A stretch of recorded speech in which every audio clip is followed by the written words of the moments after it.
کی روایت میں صرف حکیم بن حزام ہے۔ حضرت ابو ہریرہ اور حکیم بن حزام رضی اللہ عنہما کہتے ہیں رسول اللہ صلی اللہ علیہ وسلم نے فرمایا بہترین صدقہ وہ ہے جو بے پرواہی کے ساتھ دیا جائے، اور شروع کرو اس شخص سے جس کا نفقہ تم پہ واجب ہو۔ یہاں لفظ زہر غنن استعمال ہوا ہے۔ زہر کا مطلب ہوتا ہے پیچھے، اور غنا کا مطلب ہوتا ہے مالدار ہونا یا غنی ہونا۔ یعنی جب تم صدقہ کرو تو سب کچھ نہ دے ڈالو، بلکہ اپنے لیے بھی کچھ باقی رکھو۔ اور دوسرا معنی جیسے کہ یہاں ہوا ہے کہ جو بے پرواہی کے ساتھ دیا جائے، یعنی انسان جب دے تو پھر نیکی کر دریا میں ڈال، بھول جاؤ۔ ایسا نہیں کہ تم دینے کے بعد پیچھا کرنا شروع کر دو، لینے والے پر احسان جتاؤ یا اس کو اذیت دو۔ اور اسی طرح ابتدا اس سے کرو جو تمہارا قریبی ہو، یعنی جن کی کفالت تم پہ فرض ہے، اپنے بیوی بچوں سے، اپنے گھر والوں سے، اپنے رشتہ داروں سے۔ اب یہاں پر بہترین صدقہ نمبر 1 اس شخص کا صدقہ جو دل کے اطمینان کے ساتھ خرچ کرے، دے کے بھول جائے، لینے والے کو دکھ نہ دے۔ اس کو کیوں بہترین صدقہ قرار دیا گیا؟ اس کو اچھا صدقہ کیوں کہا گیا کہ یہ اچھا صدقہ ہے؟ دیکھیے، بہترین صدقہ وہ ہے جو بے پرواہی کے ساتھ دیا جائے۔ کیوں بے پرواہی کے ساتھ دیے ہوئے صدقے کو بہترین کہا گیا؟ اور ظاہر کا معنی جیسے کہ آپ سب جانتے ہیں، پیٹھ یا پیچھے، غنن غنا کے، یعنی دینے کے باوجود پیچھے بھی کچھ باقی ہے، یہ مراد ہے اس سے۔ اور دوسرا، اگر غنا کو غنا نفس قرار دیا جائے تو اس سے مراد یہ کہ دینے کے بعد پھر آپ فقر یا محتاجی سے نہ ڈریں، جس کو دیا اس پر احسان نہ جتائیں، اور بے فکر ہو جائیں کہ ضائع نہیں ہوگا، ریٹرن آئے گا۔ ہونا تو یہ چاہیے تھا کہ سب کچھ دے ڈالنے کو بہترین صدقہ کہا جائے، لیکن یہاں یہ کہا جا رہا ہے کہ سب کچھ دے ڈالنا بہترین صدقہ نہیں۔ بہترین صدقہ وہ ہے کہ جب آپ دیں تو دینے کے بعد آپ خود محتاج نہ ہو جائیں۔ قرآن پاک میں اس کے بارے میں ایک آیت آتی ہے، کیا؟ وَلَا تَجْعَلْ يَدَكَ مَغْلُولَةً إِلَىٰ عُنُقِكَ وَلَا تَبْسُطْهَا كُلَّ الْبَسْطِ فَتَقْعُدَ مَلُومًا مَحْسُورًا۔ لا تبسطها كل البسط، اسے روکا گیا ہے، سب کچھ دے ڈالنے سے روکا گیا ہے۔ کیوں؟ فَتَقْعُدَ مَلُومًا مَحْسُورًا، ورنہ تم خود عاجز، محتاج، درماندے، ملامت زدہ ہو کے بیٹھ جاؤ گے، خود لوگوں کے آگے ہاتھ پھیلانے لگو گے۔ اور بہترین صدقہ کون سا ہے؟ جو تم سب سے پہلے اپنے گھر والوں کے اوپر خرچ کرتے ہو۔ اب گھر والوں پہ خرچ کرنا فرض ہے، تو فرض کی ادائیگی پر اجر بھی زیادہ ہے، جیسے نفل پر بھی ثواب ہے، لیکن اگر آپ فرض نماز چھوڑ کر نفل پڑھ رہے ہیں تو نفل فائدہ مند نہیں، پہلے فرض ادا کریں۔ اسی طرح جب آپ باہر دینے لگے تو پہلے دیکھ لیں کہ گھر والوں کے پاس ہے یا نہیں۔ اب آپ سوچ رہے ہوں گے کہ وہ پھر ان صحابی نے گھر والوں کو بھوکا چھوڑ کے دوسروں کو کیوں دیا؟ بتائیے، ہر حکم کے اندر استثنائی صورتیں موجود ہوتی ہیں۔ جیسے غزوہ تبوک کے موقع پر حضرت ابوبکر نے جب سب کچھ دیا تو وہ ایک ایمرجنسی کی کیفیت تھی، اس وقت دین کے جغرافیائی سرحدیں جو ہیں ان کی حفاظت بھی مقصود تھی۔ اگر اس وقت مال خرچ نہ کیا جاتا اور بیوی بچوں اور گھر کو دیکھا جاتا تو پھر اگر دین ہی باقی نہ رہتا تو باقی کیا باقی رہتا؟ تو ایک بڑی ضرورت آ گئی سامنے۔ کچھ چیزیں ہیں جو عام حالات کے لیے ہیں اور کچھ ہیں جو خاص حالات کے لیے ہوتی ہیں۔ اسی طرح جس خاص کنڈیشن میں وہ شخص آیا تھا اس میں کہیں بھی اس کے لیے کھانا نہیں تھا، مسافر تھا، مہمان تھا، اور پھر وہ لفظ اگر آپ کو یاد ہو، اکرمی ضیف رسول اللہ صلی اللہ علیہ وسلم، کہ رسول اللہ کے مہمان کی عزت، یعنی یہ بھی ایک بہت بڑی بات ہے کہ کوئی شخص کہاں سے ریکمینڈ ہو کے آ رہا ہے، اس کے ساتھ مجھے کیسے معاملہ کرنا ہے۔ اور بعض اوقات میں بھی بھوکا، دوسرا بھی بھوکا، لیکن دوسرے کی بھوک میری بھوک سے زیادہ ہے، دو ضرورتیں سامنے آ گئی، تو پھر کیا دیکھا جائے گا؟ کس کی ضرورت زیادہ ہے، تو وہاں خرچ کیا جائے گا۔ وعن ابی مسعود قال قال رسول اللہ صلی اللہ علیہ وسلم اذا انفق المسلم نفقة على اهله وهو يحتسبها كانت له صدقہ، متفق علیہ۔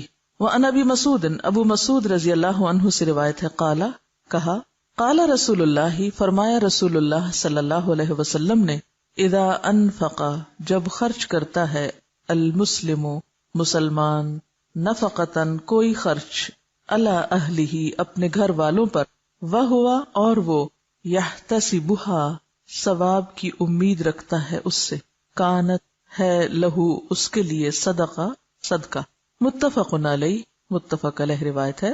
حضرت ابو مسعود رضی اللہ عنہ کہتے ہیں، رسول اللہ صلی اللہ علیہ وسلم نے فرمایا کہ مسلمان جب اپنے اہل و عیال پہ خرچ کرتا ہے اور اس سے ثواب کی توقع رکھتا ہے تو یہ بھی اس کے لیے صدقہ ہی شمار ہوتا ہے۔ کتنی خوبصورت بات، کتنا خوبصورت ہے یہ دین آپ اپنے فرائض ادا کریں لیکن احسان جتا کے نہیں. اپنے گھر والوں کو دے رہے ہیں لیکن ان پہ بھی احسان نہیں. بہت سے والدین کو دیکھا گیا کہ وہ بچوں کی تعلیم پہ اگر خرچ کرتے ہیں تو جینا حرام کر دیتے ہیں ان کا. تم پہ اتنا اتنا اتنا خرچ کر چکے ہیں. ایون اپنی اولاد کے ساتھ یا بیوی کے ساتھ بھی احسان کریں تو جتانا نہیں چاہیے. اور دوسری بات یہ ہے کہ اگر بچوں پر بھی آپ خرچ کرتے ہیں اور خاص طور پر اگر ماں خرچ کرتی ہے، کیونکہ باپ پر تو فرض ہے ہی، اس کو تو فرض ادا کرنے کا اجر ملے گا، لیکن اگر ماں محنت کر کے بچوں کو پال رہی ہے تو اس کے لیے دگنا اجر ہے، صدقے کا بھی اور قرابت داری کے حق کا بھی. اصل چیز کیا ہے پھر اجر کے اضافے میں؟ اصل بنیاد کس چیز کی ہے؟ نیت کی. آپ کوئی کام کیوں کر رہے ہیں؟ وعن ابی ہریرہ قال قال رسول اللہ صلی اللہ علیہ وسلم دینار انفقتہ فی سبیل اللہ ودینار انفقتہ فی رقبہ ودینار تصدقت به علی مسکین ودینار انفقتہ علی اہلک اعظمها اجرا الذی انفقتہ علی اہلک رواہ مسلم. عن ابی ہریرہ، ابو ہریرہ رضی اللہ عنہ سے روایت ہے، قال کہتے ہیں قال رسول اللہ صلی اللہ علیہ وسلم، رسول اللہ صلی اللہ علیہ وسلم نے فرمایا دینار ایک دینار انفقتہ خرچ کیا تم نے اس کو فی سبیل اللہ اللہ کے راستے میں، ودینار اور ایک دینار انفقتہ خرچ کیا تم نے اس کو فی رقبۃ گردن چھڑانے میں، ودینار اور ایک دینار تصدقت بہ صدقہ کیا تم نے ساتھ اس کے علی مسکین اوپر مسکین کے، ودینار اور ایک دینار انفقتہ خرچ کیا تم نے اس کو علی اہلک اپنے گھر والوں پر، اعظمها اجرا سب سے بڑا اجر کے اعتبار سے، الذی وہ ہے جو انفقتہ خرچ کیا تم نے اس کو علی اہلک اپنے اہل و عیال پر. رواہ مسلم، اسے مسلم نے روایت کیا ہے. حضرت ابو ہریرہ کہتے ہیں کہ رسول اللہ صلی اللہ علیہ وسلم نے فرمایا کہ ایک دینار وہ ہے جو تو خدا کی راہ میں خرچ کرے، ایک دینار وہ ہے جس کو تو غلام آزاد کرنے میں خرچ کرے، ایک دینار وہ ہے جس کو تو مسکین پر صدقہ کرے، ایک دینار وہ ہے جس کو تو اپنے اہل پر خرچ کرے. ان سب میں اپنے اعتبار سے سب سے بڑا دینار وہ ہے جس کو تو اپنے گھر والوں پہ خرچ کرے. آپ سب کو ایک وعدہ کرنا ہوگا مجھ سے، سب بیٹوں والی مائیں اپنے بیٹوں کو یہ حدیث لفظ لفظ پڑھائیں گی. سب ساسیں جو اس وقت ساس بن چکی ہیں خاص طور پر بیٹوں کو یہ حدیث سنائیں گی. یہ قرض ہے آپ پر. آپ کو پتہ ہے بہت سے جھگڑے کہاں سے شروع ہوتے ہیں؟ کہاں سے شروع ہوتے ہیں؟ جب مرد حضرات اپنی ذمہ داری نہیں پوری کرتے. کیوں نہیں کرتے؟ اس کے کئی اسباب ہو سکتے ہیں. اس میں ایک سبب یہ ہوتا ہے کہ بیٹا کرنا چاہتا ہے، ماں نہیں کرنے دیتی، کہتے سب کچھ بیوی کو ہی دے ڈالو گے، سب کچھ بچوں پہ خرچ کر ڈالو گے. ٹھیک ہے، اس میں اعتدال چاہیے، سب کچھ بچوں اور بیوی کے لیے نہیں، لیکن ان کی ذمہ داری پوری کرنا. اگر مائیں یہ تعلیم اپنے بچوں کو دیں گی اور بچے آگے اپنی بیویوں کا اور بچوں کا خیال کریں گے، ان کا دھیان رکھیں گے، تو اس سے فائدہ کیا ہوگا؟ گھر میں خوشی ہوگی، گھر میں سکون ہوگا، تو آپ سب کام اچھے سے کر سکیں گے. اور دوسری بات یہ ہے کہ جب اپنے گھر والوں کو چھوڑ کے دوسروں کو دیا جاتا ہے، اس سے کیا ہوتا ہے نقصان؟ جو لے کے جاتے ہیں ان کے لیے دلوں میں نفرت اور عداوت پیدا ہوتی. پھر اوپر سے کہا جاتا ہے کہ آپ پھوپھی کے ساتھ اچھا سلوک نہیں کر رہے، آپ فلاں کے ساتھ اچھا نہیں کر رہے. مائیں یہ تو بیٹوں کو ضرور سکھاتی ہیں، دیکھو بہن ہے تمہاری، اس کو بھی دینا ہے، یہ بھانجے ہیں، یہ بھتیجے ہیں، یہ فلاں ہے، یہ فلاں ہے، سب کو دینا. نہیں سکھاتے تو کیا نہیں سکھاتے؟ بیوی کو بھی دینا. بیوی کا اگر وہ شوہر دل جیتیں گے تو کس کو فائدہ ہوگا؟ بالکل مدر ان لا کو ہی فائدہ ہوگا. لیکن اس کا یہ مطلب نہیں کہ بیویاں پھر واحد وارث بننا چاہیں سارے مال کی. دیکھیے مرد حضرات عام طور پر ان معاملات میں بیوی پہ بہت انحصار کرتے ہیں. وہ کہتے ہیں جدھر تم چاہو دے دو. اکثریت کو میں نے یہ دیکھا ہے، جو چاہو کرو. اب عورت کے ہاتھ میں ایک چیز آ گئی، اب ایک اور آزمائش، ہر نعمت آزمائش. اب اس پہ کیا فرض عائد ہوتا ہے کہ وہ سارا کچھ چھپا کے اپنے پاس ہی نہ رکھ لے. پھر اگین جب بہو پہ بات آتی ہے تو بہو اور بیٹی کے یا نند بھاوج کے آپس میں تعلقات کیوں خراب ہوتے ہیں؟ مثلا شوہر نے کچھ دیا، بہن کو نہیں دکھانا، چھپانا ہے. ساس سے بھی چھپانا ہے، اس سے بھی چھپانا ہے، اس سے بھی چھپانا ہے. اس کے کوئی وجوہات ہو سکتے ہیں، لیکن ان مسائل کو کم کرنے کے لیے اصل جو چیز چاہیے وہ دلوں کا بڑا ہونا ہے. جو لے جاتا ہے لے جائے، میرا حصہ کوئی بھی نہیں لے جا سکتا. میں نے انشور کرایا ہوا ہے، کوئی نہیں لے جا سکتا میرا. جو میرے حصے میں وہ آئے گا، اور اگر اللہ ہی نے نہیں لکھا میرے حصے میں، کسی کو دینے کی توفیق نہیں ہوگی، چاہے میں ٹکرے مار کے مروں، نہیں مل سکتا، لکھا ہی نہیں میری قسمت میں. تو اس لیے ان معاملات میں تھوڑی بے پرواہی کی بھی ضرورت، تھوڑی نہیں بلکہ بہت، دلوں کی وسعت کی بھی ضرورت ہے. شوہر رازق نہیں ہوتے. رازق کون ہے؟ اللہ اگر وہ ہمیں دینے کی بجائے ماں کو دے رہے ہیں، بہن بھائیوں کو دے رہے ہیں، باہر کہیں دے رہے ہیں، تو اس پہ بہت جلنے کوڑنے کی ضرورت نہیں. جو آپ کا وہ آ جائے گا، جو اللہ نے آپ کے لیے لکھا ہے وہ کہیں سے بھی آئے گا. تو جب تک ہم بھروسہ اللہ کی ذات پہ نہیں کریں گے نا تو بات نہیں بنے گی. یہ قصہ سنا رہی ہیں کسی کا کہ بیٹا جاب بھی کرتا تھا، بزنس بھی کرتا تھا، جو مال کماتا تھا ماں کو لا کے دیتا تھا. عام طور پہ ایسے ہی ہوتا ہے، بچے ماں سے اٹیچڈ ہوتے ہیں، سب کچھ انہیں کو سمجھنے لگا. اب ہوا کیا کہ جب شادی ہوئی تو بیوی کا مطالبہ شروع ہوا، لیکن وہ ساس جو تھی وہ ان کو عادت نہیں تھی دینے کی یا شیئر کرنے کی. تو اب نقصان کیا ہوا کہ بہو جو ہے وہ مسلح پہ بیٹھ گئی، یار رب بزنس خراب ہو، نہ مجھے دے نہ اس کو دے، کسی کو بھی نہ ملے. ہاں پھر لوگ انتہا پسندی میں یہاں تک پہنچ جاتے ہیں کہ اگر میرا نہیں تو کسی کا بھی نہیں. تو یہ طرز عمل بھی درست نہیں. یاد رکھیے کوئی بھی اصلاح ہو نہیں سکتی جب تک کہ دو طرفہ دونوں طرف سے دل نہ بڑا کیا جائے، دونوں فرائض ادا کرنے میں نہ لگ جائے. اگر دونوں حقوق مانگنے میں لگ گئے تو مسئلہ خراب ہوگا. تو یہاں پر آپ دیکھیے کہ خیر کے کاموں میں خرچ کرنے کا بھی اجر بتایا گیا، لیکن اس کے ساتھ ساتھ اہل و عیال پہ خرچ کرنا بھی باعث اجر و ثواب ہے. اور ذمہ داری میں نے آپ پہ امانت ڈال دی ہے، بیٹوں کو یہ حدیث سنانی ضرور ہے اپنی زبان سے. وَأَنْ ثَوْبَانَ قَالَ قَالَ رَسُولُ اللَّهِ صلی اللہ علیہ وسلم افضل دینار ينفقه الرجل دینار ينفقه على عیاله ودینار ينفقه على دابته في سبیل اللہ ودینار ينفقه على اصحابه في سبیل اللہ. رواہ مسلم. وَأَنْ ثوبان رضی اللہ عنہ سے روایت ہے، قال کہا، قال رسول اللہ صلی اللہ علیہ وسلم کہ رسول اللہ صلی اللہ علیہ وسلم نے فرمایا، افضل دینار بہترین دینار، ينفقہ خرچ کرتا ہے اس کو، الرجل ایک شخص، دینار وہ دینار ہے، ينفقہ جسے وہ خرچ کرتا ہے، علی عیالہ اپنے گھر والوں پر، ودینار اور دینار، ينفقہ خرچ کرتا ہے اس کو، علی دابتہ اپنی سواری پر، فی سبیل اللہ اللہ کے راستے میں، ودینار اور ایک دینار، ينفقہ خرچ کرتا ہے اس کو، علی اصحابہ اپنے دوستوں پر، فی سبیل اللہ اللہ کے راستے میں. رواہ مسلم، اسے مسلم نے روایت کیا. حضرت ثوبان کہتے ہیں کہ رسول اللہ صلی اللہ علیہ وسلم نے فرمایا کہ بہترین دینار جس کو آدمی خرچ کرتا ہے وہ دینار ہے جس کو وہ اپنے گھر والوں پہ خرچ کرتا ہے، اور وہ دینار جس کو وہ اپنے اس جانور پہ خرچ کرتا ہے جس کو پالا ہے اس نے اللہ کے راستے میں جانے کے لیے، اور وہ دینار جس کو وہ خرچ کرتا ہے اپنے دوستوں پر اللہ کے راستے میں. اسے مسلم نے روایت کیا. اب آپ دیکھیے کہ پھر سب سے پہلے گھر والوں کی بات ہے. گھر والوں کو مطمئن کرو، کیونکہ جب انسان گھر والوں کو مطمئن کر دیتا ہے نا تو وہ اس کے مددگار بن جاتے ہیں. جب وہ مددگار ہو جاتے ہیں تو ان سے بہتر مددگار پھر کوئی نہیں ہوتا. آپ کے لیے زندگی آسان ہو جاتی ہے. اور آپ نے دیکھا ہوگا اکثر کہ اگر گھر کے اندر چخبخ ہے، گھر کے اندر کھینچا تانی ہے، تو آپ باہر کتنا بھی سکون کا وقت گزار کے آئیں، جب تک گھر میں سکون نہیں تو زندگی بیکار ہے. گھر میں سکون لینے سے نہیں دینے سے آتا ہے. آپ دینے والے بن جائیں، خدمت کرنے والے بن جائیں، محبت کرنے والے بن جائیں، دینے والے بن جائیں، تو آپ دیکھیں گے کہ بہت ساری خوشیاں جو آپ کروڑوں میں نہیں خرید سکتے وہ آپ کے حسن سلوک سے آپ کو ملنے لگیں گی، آپ کی بے نیازی سے آپ کو ملنے لگیں گی، آپ کے اللہ پہ توکل اور بھروسے کی وجہ سے آپ کی طرف پلٹیں گی.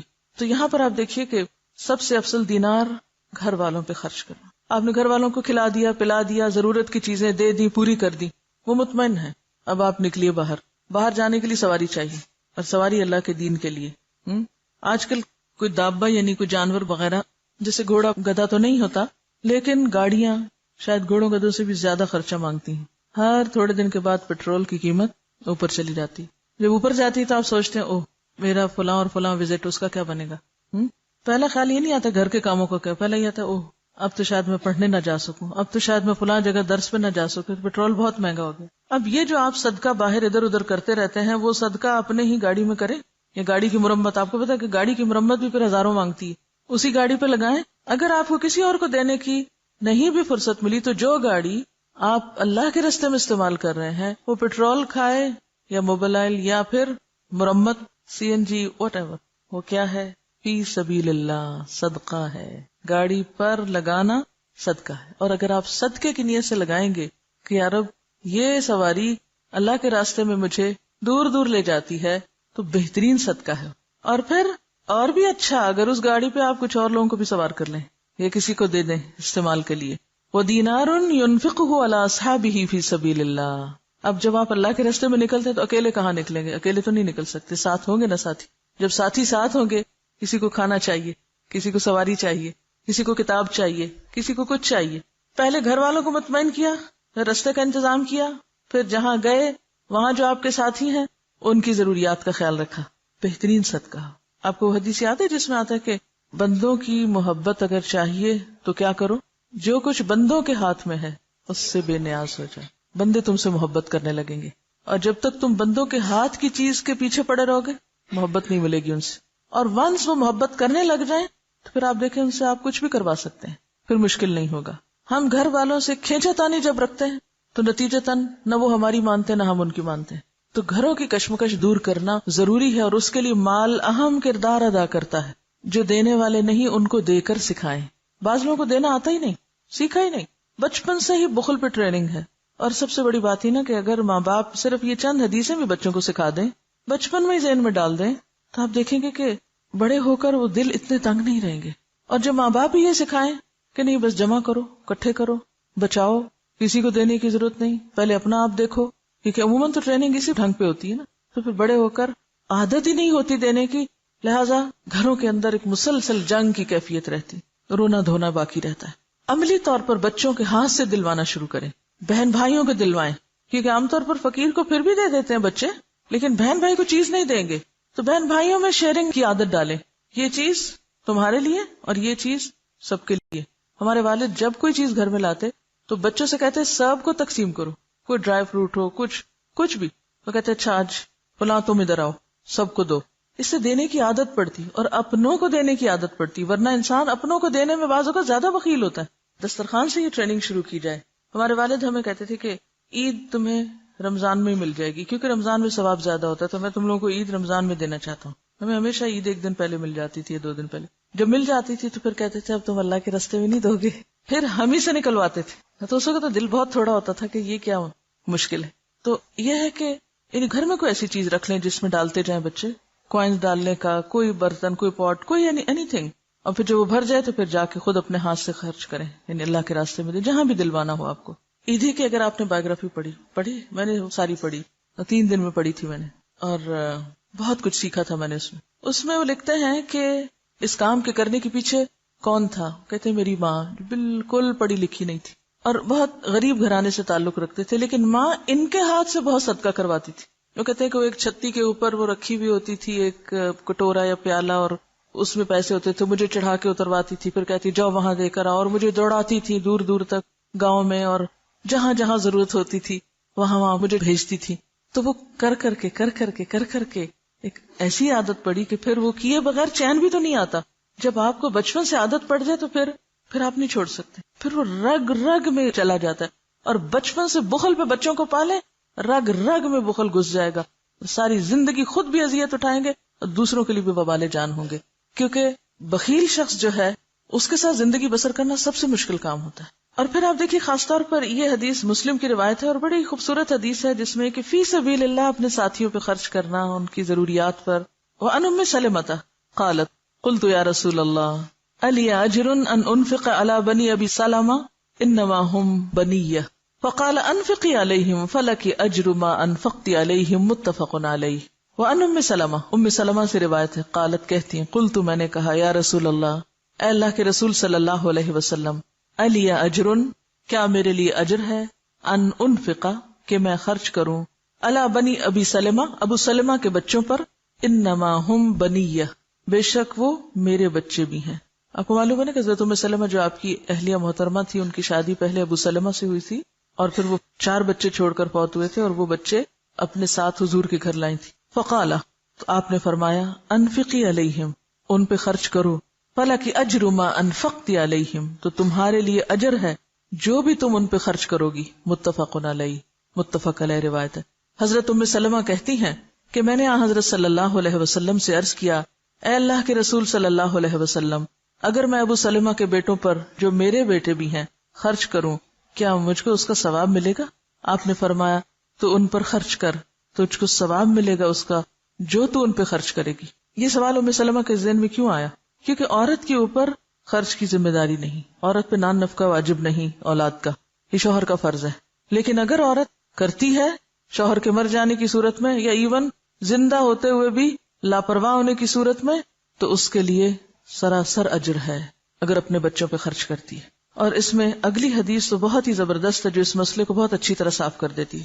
وَأَنْ زَيْنَبَ امْرَأَةِ عَبْدِ اللَّهِ بْنِ مَسْعُودٍ قالت قال رسول اللہ صلی اللہ علیہ وسلم وتصدقن یا معشر النساء ولو من حلیکن قالت فرجعت الى عبد اللہ فقلت انك رجل خفیف ذات الید وان رسول اللہ صلی اللہ علیہ وسلم قد امرنا بالصدقة فأته فاسأله فإن كان ذلك يجزئ عني وإلا صرفتها إلى غيركم قالت فقال لي عبد الله بل ائتيه أنت قالت فانطلقت فإذا امرأة من الأنصار بباب رسول الله صلى الله عليه وسلم حاجتي حاجتها قالت وكان رسول الله صلى الله عليه وسلم قد ألقيت عليه المهابة فقالت فخرج علينا بلال فقلنا له ائت رسول الله صلى الله عليه وسلم فأخبره أن امرأتين بالباب تسألانك أتجزئ الصدقة عنهما على أزواجهما وعلى أيتام في حجورهما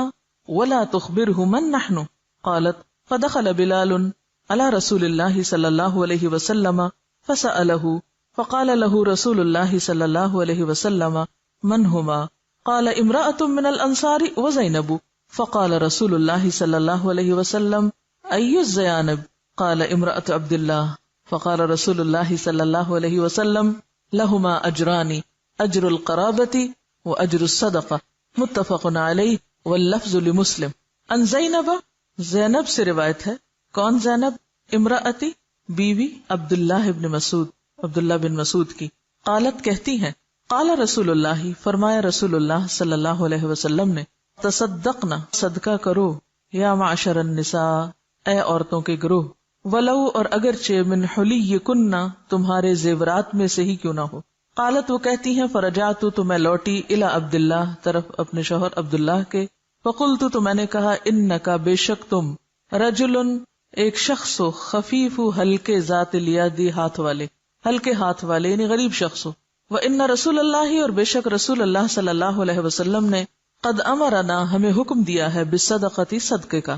فأتیہ پس جاؤ آپ کے پاس، ہی سے مراد یہاں نبی صلی اللہ علیہ وسلم. فاسألہ تو پوچھو آپ سے، فإن کان ذلک پھر اگر تو ہے یہ یعنی یہ خرچ کرنا، یجزئ انی کافی مجھ سے، وإلا ورنہ میں صرفتھا میں پھیر دوں گی اس کو، الی غیرکم تمہارے علاوہ کسی اور کی طرف.